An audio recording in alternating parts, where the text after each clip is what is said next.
Bienvenidas y bienvenidos de nuevo a otro episodio de Paglón Guate, el podcast de la Embajada de Francia en Guatemala. Y este episodio es muy especial para mí porque vamos a tratar un tema del que confieso yo era fanático cuando era pequeño. Hoy creo que me he alejado un poco de esa área, pero voy a recordar bastante porque tenemos a una invitada que nos va a hablar bastante sobre ciencia y se trata de María Isabel Amorín. Ella estudió química y está enfocada en el tratamiento de aguas residuales y muchas otras áreas relacionadas con el manejo del agua. Bienvenida, María Isabel, mucho gusto. Hola, mucho gusto. ¿Cómo Muchas estás? gracias. Muchas Bien. gracias. Súper bien, sí. Contenta, me imagino ya recién regresada de Francia. Así es. Vamos a platicar un poco de eso, así que muchas gracias por estar con nosotros. Como pues ya les decía a nuestra audiencia, María Isabel está enfocada, es química y está enfocada en el tratamiento de aguas residuales y pues ha desarrollado una experiencia bastante amplia en el tema, tiene su empresa, ha contribuido a bastantes mejoras en este campo para Guatemala, incluso se está involucrando en el sector público, ya nos va a hablar de eso. Pero antes quisiera platicar sobre su inicio en este campo profesional. Cuénteme, María Isabel, ¿cómo empezó su amor por la ciencia? ¿Surgió cuando era pequeña, cuando era adolescente o es algo más reciente? Cuénteme un poco. En realidad creo que sí, desde que era pequeña. Mi papá es químico biólogo y junto con mi mamá fundaron una organización de divulgación de la ciencia en la que llevan un show de ciencia con experimentos para niños a colegios y a eventos de niños. Entonces desde muy pequeña pues estaba involucrada en la ciencia. No sabía en realidad a qué rama me iba a dedicar, pero yo creo que desde muy pequeña ya sabía que eso era lo que me gustaba. ¿Y recuerda o tiene alguna memoria específica, algún recuerdo en concreto que usted diga, me encantó esta experiencia, esto me marcó cuando estaba con mis papás de chiquita? Yo creo que tenía alma de bióloga, siempre tuve alma de bióloga. Y recuerdo que me compraban estas, no sé si todavía existen, la verdad, pero eran estas granjas de hormigas y sí. habían unos que se llamaban sea monkeys, que en realidad son pequeños crustáceos que estaban en modo latente y tú los ponías en el agua y les dabas de comer cada cierto tiempo y traía una lupa para irlos monitoreando y todo. Entonces son parte de las cosas que me recuerdo, igual como que me encantaban las momias también. Entonces por eso te digo que no sé, como que no sabía todavía el área en el que quería desarrollarme, pero luego encontré que el vínculo con la arqueología, el vínculo con la biología y todo era la química, entonces por eso me decido. Justo eso le iba a preguntar, me decía alma de bióloga, pero estudió química. Amplíeme un poco más cómo fue ese proceso de elegir esta disciplina específica dentro del mundo de la ciencia y cómo fue la experiencia en la USAC. Pues yo creo que viendo ese factor común entre las cosas que me gustaba la ciencia forense, me gustaba la arqueología, la biología, pero más del lado de la bioquímica, pues decido estudiar química, que me podía abrir un campo más amplio para diferentes disciplinas, y creo que pues sí, así fue. Y entonces entro a la Universidad de San Carlos a estudiar química. Y mire, ¿por qué exactamente la química engloba todo? O sea, ¿cuál es la lógica ahí? Yo no soy científico, entonces necesito la explicación. Pues tenía factor como, por ejemplo, en la arqueología todos los materiales involucran la química y toda la forma de encontrar la edad, de datar los restos arqueológicos es en base a la química. La bioquímica que estaba, o sea, la parte de la biología que me gustaba tal vez no era tanto del lado de la conservación, sino más del lado de la bioquímica, de los procesos biológicos, y pues química es el factor común de esas cosas. Y luego de la USAC se fue al Reino Unido, que esta fue su primera experiencia internacional antes de estar en contacto con Francia, a estudiar en una maestría en química de materiales, ¿verdad? Cuénteme de qué se trata esa maestría, qué aprendió ahí. Sí, bueno, pues estudié en la San Carlos. En realidad ya había tenido algunas otras experiencias internacionales, pero no como un grado académico, ¿verdad? Entonces antes fue que empecé con este proyecto del tratamiento de aguas a base de este biopolímero y fuimos a una fellowship en Suiza. Ya me va a contar del biopolímero. Okay. También tuve una experiencia en Costa Rica y tuve la oportunidad de viajar a la India para ver el proceso en grande, de lo que después podemos platicar. Pero ya como un grado, sí, ya me fui a estudiar mi maestría al Reino Unido en química de materiales. ¿Y qué es eso de química de materiales? ¿Cómo así? Pues todo lo que tenemos alrededor al final es un material, vivimos en un mundo lleno de materiales, entonces es ver la química detrás, como las estructuras a nivel, al final.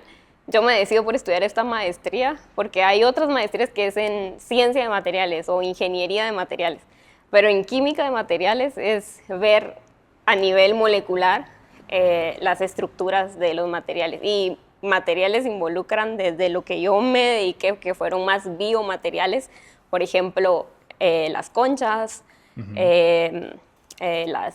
trabajé con algas que calcifican, entonces tienen una estructura como si fuera una concha, en esa parte, hasta materiales electrónicos como por ejemplo las baterías de los celulares, las celdas solares. Entonces sí nos dieron una amplia gama de materiales que desarrollar. Como ponerle la lupa a las cosas y ver de qué tienen adentro y para qué sirven o cómo se pueden aplicar en otras tecnologías y así. Sí, cómo desarrollar esos materiales, cómo usarlos o cómo estudiar, en el caso de los biomateriales, cómo es que estos organismos forman sus estructuras. Y ahí entra entonces el tema del biopolímero, de la cáscara del camarón. En realidad como que yo había estado estudiando antes al revés, el cómo obtener el mineral que estaba ahí. Ajá. Y en la maestría estábamos más enfocados en cómo es que lo forma. Ajá. Entonces, porque el exoesqueleto del camarón es un biomaterial hecho, que son estos materiales que se llaman materiales compuestos, que son, toda la estructura son minerales, proteínas y un compuesto estructural que se llama quitina, como por ejemplo la celulosa de los árboles, del papel, en este caso es la quitina, y esa quitina es ese biopolímero que se puede utilizar, se puede transformar en quitosano, que es el que he estado aplicando en aguas residuales. Cuénteme de eso, porque cuando yo escucho la palabra biopolímero, ya me lo estaba explicando un poco, pero me gustaría que tal vez piense así como cuando era chiquita, estaba involucrada en proyectos con niños. Imagínense que se lo está explicando a un niño. ¿Cómo le explica qué es eso del biopolímero? Porque es su proyecto, diría yo, como emblemático, que la llevó a muchísimos otros lugares. Entonces, cuénteme, ¿qué es eso del biopolímero, de la cáscara del camarón? ¿Cómo surgió la idea de estudiarlo desde antes de hacer la maestría? ¿Y para qué sirve en una aplicación diaria y cotidiana que beneficia a los guatemaltecos? Pues un polímero es una cadena larga de lo que se llaman monómeros, quiere decir, o sea, una cadena larga de varias estructuras iguales. Eso, estamos hablando todo a nivel como microscopio. Sí, ajá. Entonces eso forma un polímero y, por ejemplo, puede ser, como te decía, la celulosa del papel es un polímero. Los plásticos son polímeros. Entonces son cadenas grupos que se van repitiendo hasta formar una cadena larga. Y eso forma el objeto. Exacto. Digamos, fuera del microscopio. Ajá, ya. Así es. Entonces, en este caso, este polímero es natural y tiene cargas positivas. O sea, míralo como si fuera algo, podríamos hacer la analogía hacia algo magnético. Entonces, es un polímero que tiene cargas positivas. Entonces, se puede utilizar en aguas residuales para atraer toda la materia orgánica que tiene cargas negativas. Entonces, este polímero tiene muchas aplicaciones, pero la que me llamó más la atención al inicio fue el uso en el tratamiento de aguas residuales, porque hace que toda la materia orgánica se sedimente y luego poder tratar el agua. Como separarla, ir limpiando el agua. Exacto. ¿Y por qué decidió o cómo se dio cuenta de que servía en el tratamiento de aguas residuales? ¿Fue antes o después de la maestría? Pues en el último año de la licenciatura en la San Carlos estábamos viendo, era la última clase de química orgánica, creo yo, que se llamaba, bueno, en la última orgánica miramos biomoléculas. Entonces, todas las moléculas que vienen a partir de organismos vivos. Y ahí, de hecho, fue un grupo de compañeros, porque yo estaba trabajando con almidones, pero un grupo de compañeros estaba trabajando con el quitosano, más que todo para hacer bioplásticos. Y ahí me empezó a llamar la atención cómo es que funcionaba, pero a mí me llamó la atención cómo es que funcionaba para tratamiento de aguas, porque es un problema que tenemos y que puede ser reemplazado productos que usualmente se usan que vienen del petróleo y son sintéticos por este otro polímero. Luego ya viene esta fellowship que te mencionaba de Suiza, que estaba buscando a jóvenes con una idea de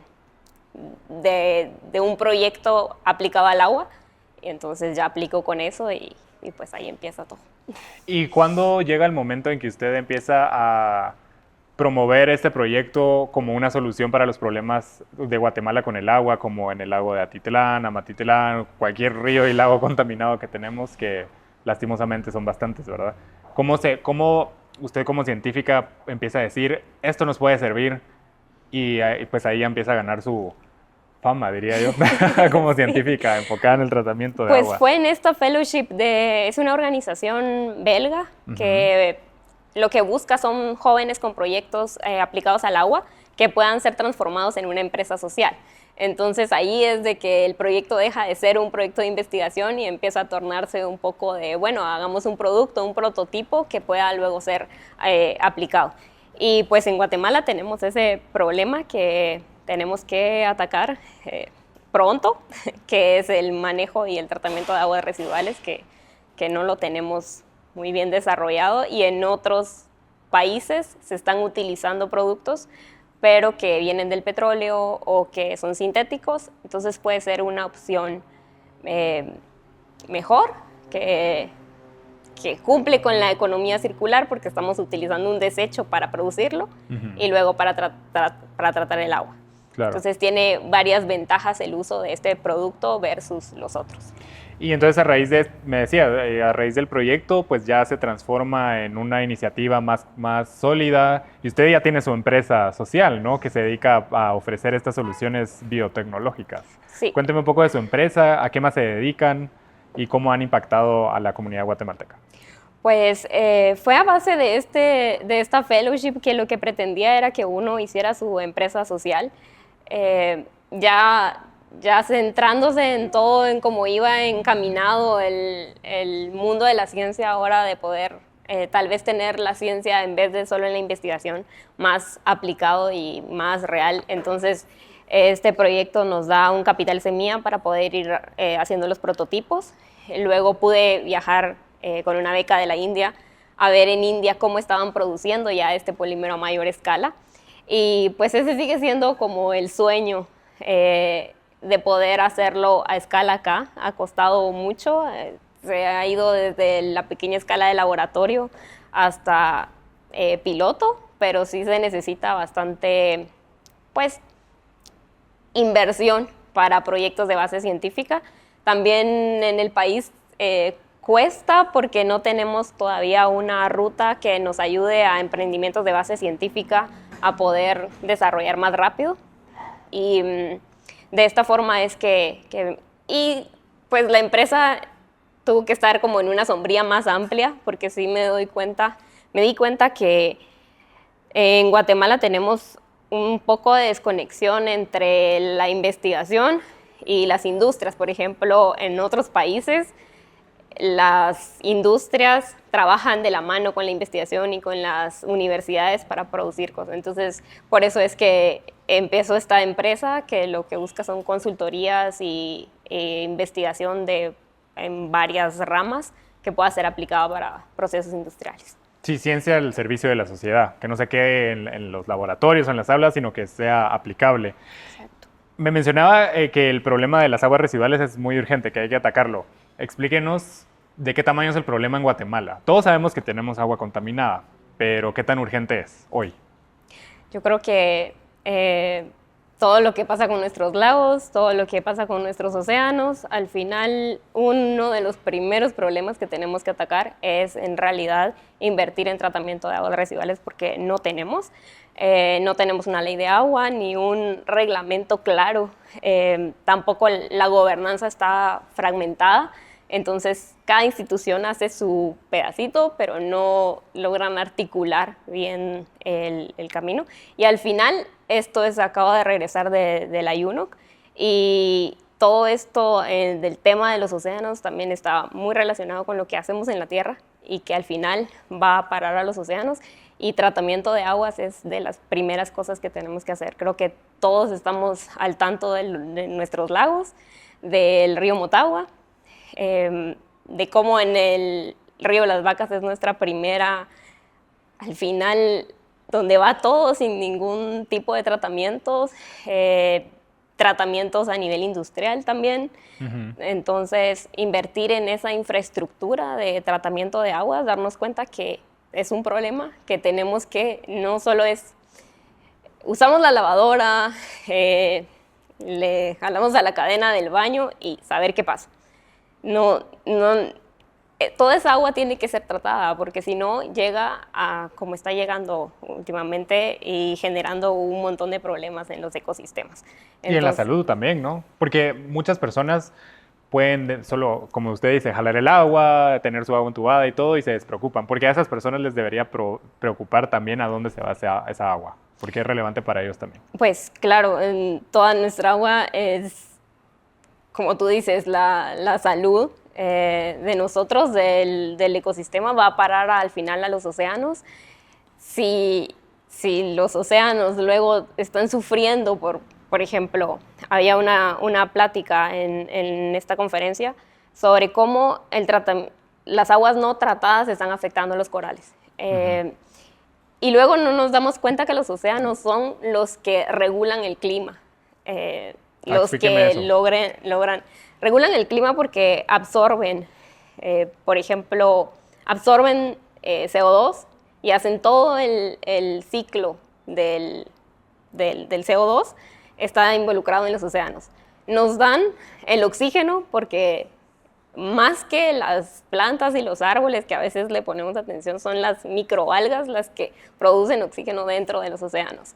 Entonces, mucho de lo que estamos haciendo está cambiando esos ciclos. Entonces, después pues vienen otro montón de problemas. Entonces yo creo que sí, tratamiento de aguas es algo que tenemos que invertirle tanto en infraestructura como nuevas tecnologías que tal vez son más pequeñas y que se pueden adaptar. Ahora están tomando fuerza las soluciones basadas en la naturaleza, que son pequeñas, usando plantas, usando, se le llaman humedales artificiales, para poder usar las plantas para tratar nuestra misma agua. Entonces son formas pequeñas que se podrían ir adaptando al país para poder de una vez empezar con el tratamiento de aguas. Es urgente. Y soluciones como las que ofrece su empresa y su proyecto del biopolímero. Llevamos entonces Suiza, India, Reino Unido y Francia, por supuesto. No sé si hay otro país o esos. Sí, creo que sí, hay algún par por ahí, pero... Pero yo quiero resaltar Francia, porque usted acaba de participar en la conferencia de la ONU sobre el océano en Niza. Cuénteme cómo fue esa experiencia, cómo fue que llegó a participar ahí, cómo ganó su espacio y también qué aprendió sobre el rol de Guatemala para mejorar esta situación de la contaminación de los cuerpos de agua. Claro, pues empieza la conferencia, la primera conferencia de Naciones Unidas a la que voy, entonces muy sorprendida de la cantidad de actividades que habían alrededor como eventos paralelos, y todo nace de que fui seleccionada por este proyecto PIPA el año pasado en el primer grupo, porque normalmente iban individualmente, y este fue el primero que fuimos un grupo relacionados con temas de aguas y de océanos. Entonces fuimos y conocimos varias instituciones de Francia relacionadas. En el proyecto PIPA. En el proyecto PIPA. Y ahí fue donde dijimos, ok, pero luego viene el ayuno que el próximo año.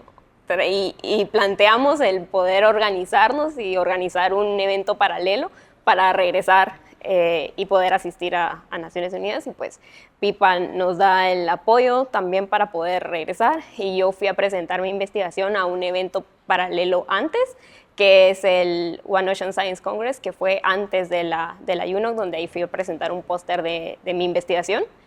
Y durante la UNOC también tuvimos un evento junto con todos los PIPA que eran de Costa Rica, Ecuador, Perú, Indonesia, Azerbaiyán y Guatemala. Y presentamos cómo las pequeñas organizaciones pueden dar pautas para los temas globales, todas las negociaciones que se estaban dando dentro de la UNOC, ¿qué parte tienen todas esas pequeñas organizaciones? Porque todos mis compañeros lideran o alguna ONG o alguna pequeña empresa que están haciendo algo localmente y que puede dar la pauta hacia las negociaciones nacionales y globales. Uh-huh. A ver, una aclaración. El proyecto PIPA también es del gobierno de Francia. Sí. Y entonces a través del proyecto PIPA llega a la conferencia de las Naciones Unidas. El proyecto PIPA, ¿cómo fue que llegó ahí también? Cuénteme un poco más sobre ese programa y qué aprendió ahí. Pues es por parte de la selección de la Embajada de Francia, quien propone, y el objetivo de este programa es para gente que ha estado haciendo cosas a nivel internacional pero que no tiene una relación con Francia todavía. Y ese fue mi caso completamente. Claro. Había estado en varios lados, pero mi relación con las instituciones francesas no existía. Y en este programa lo acercan a uno, en mi caso, a científicos, a universidades, museos, emprendimientos que tenían que ver con agua y con océanos. Entonces, durante este tiempo estuvimos ahí teniendo este intercambio para poder ver cómo se pueden hacer colaboraciones luego en el país. Y uno de esos frutos, entonces, la visita a la conferencia después. Pero aparte de esa visita, ¿qué otras lecciones pudo absorber de las instituciones francesas para este tema del manejo del agua?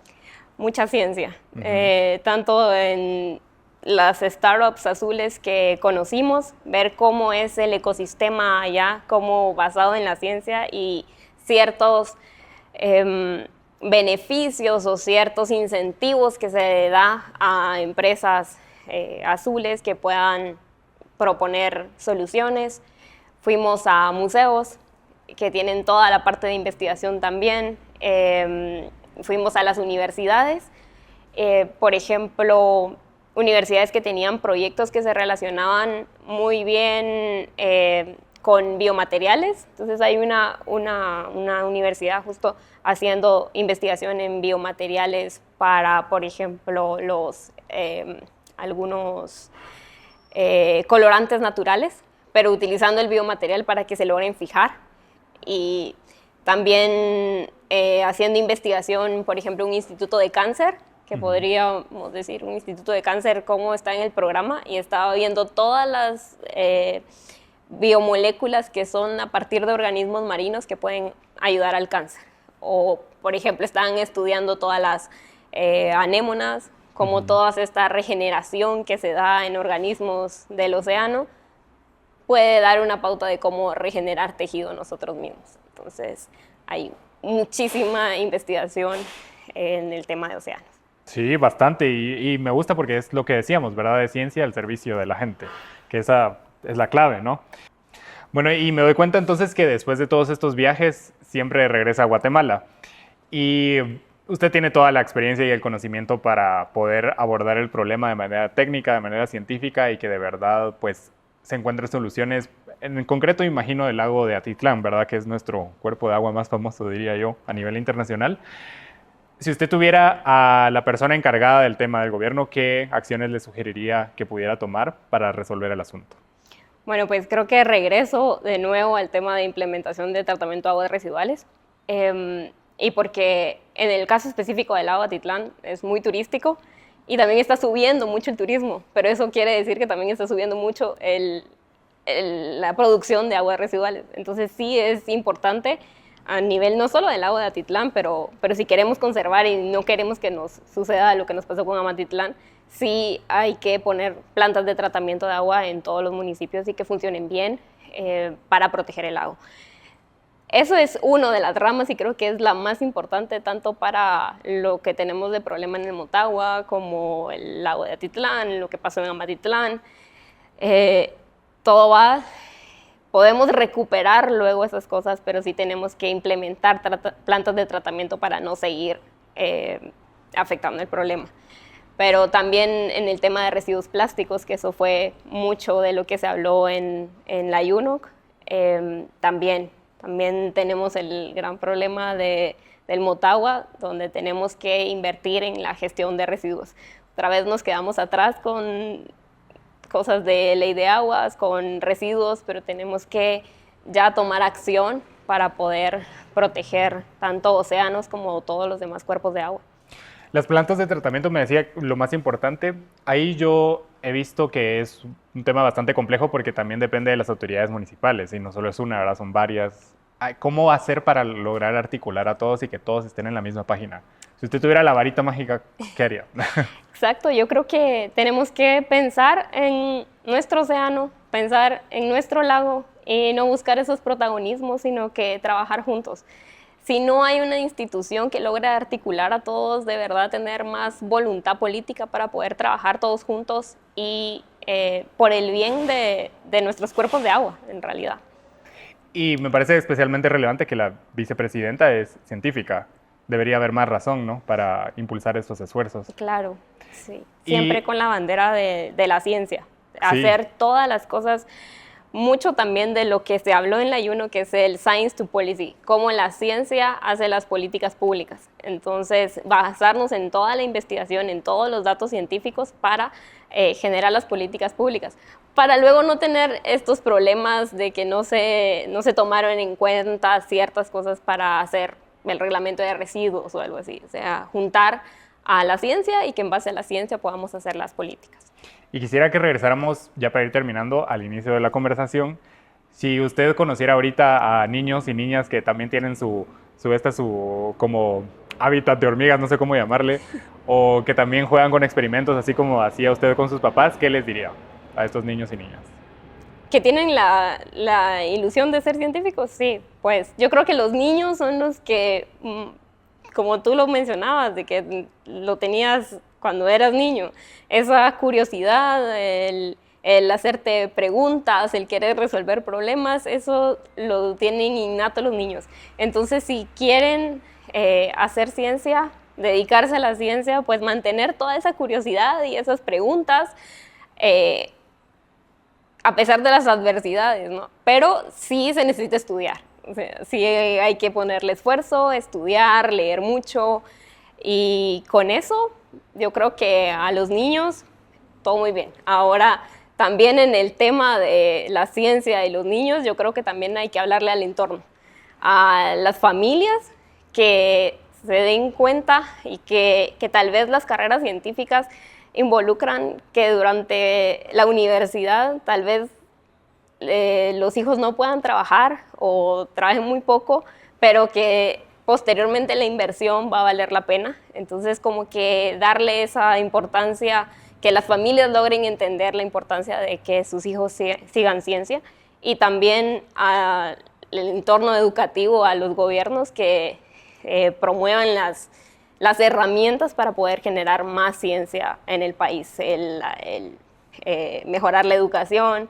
y la infraestructura para que todas estas niños que tienen la ilusión de ser científicos sí lo logren, y que después también nos quedemos en el país, porque tenemos mucho que resolver acá y a veces el éxito ha sido el salir, y que el éxito sea quedarte, creo que no nos ayuda al país. Y esperemos que algún día sí, confiamos en que sí, para que toda esta ciencia que ustedes desarrollan en el exterior, pues venga a mejorar y a impactar la vida de los guatemaltecos y guatemaltecas. Ahora, antes de despedirnos, tenemos una dinámica de preguntas rayo, o sea, preguntas muy chiquitas y que me gustaría que usted me conteste sin pensarlo mucho, así lo primero que se le venga a la mente. Okay. Entonces, si yo le digo, ¿color favorito? Es la pregunta que siempre hago de ejemplo, ¿cuál me diría? Azul. Azul, va. Azul de agua. Va, entonces empezamos. Primero, elemento favorito de la tabla periódica. Pregunta para científica. Oxígeno. Animal marino favorito. Animal marino favorito. Animal. Ya iba a decir otra cosa. Tortuga marina. ¿Ciencia en bata de laboratorio o ciencia en botas de campo? Combinación, no se puede. Combinación, va. ¿Lugar favorito en Guatemala para desconectarse? ¿La playa? ¿Un olor que le recuerde a su infancia? Un olor. Teníamos un árbol de mango. Ajá. Y a mí me gustaba agarrar todas las hojas y ponerlas con agua caliente y ese olor. ¿Lugar favorito de Francia, ya que conoció? Niza. Un invento que le hubiera gustado crear. Un invento que me hubiera gustado crear. El microscopio. Lo primero que hace al llegar a un nuevo laboratorio. Ver todos los equipos. Y que esté todo limpio, seguro. Un superpoder No siempre. No siempre. Un superpoder científico que le gustaría tener. Superpoder científico.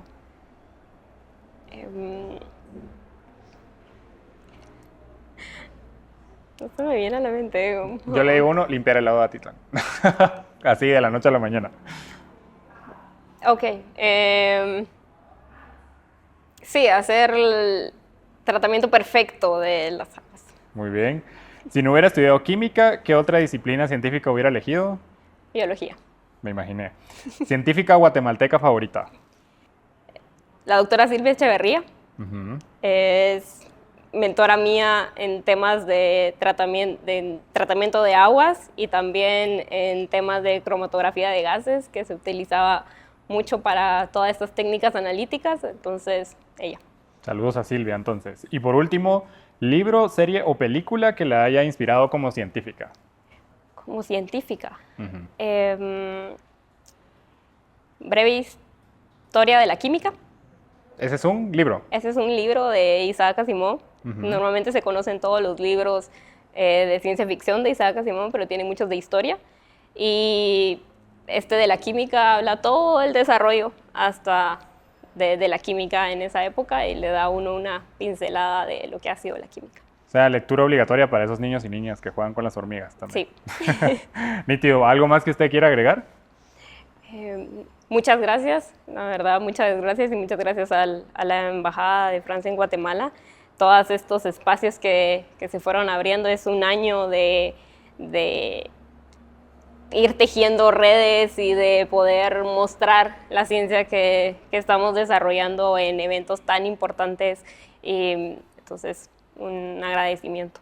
No, a usted gracias por estar con nosotros y de verdad esperamos y confiamos que sus iniciativas y proyectos del biopolímero y los demás que tiene sobre la ciencia se implementen para mejorar la vida de todos y de todas. Gracias. Nítido, entonces muchas gracias María Isabel.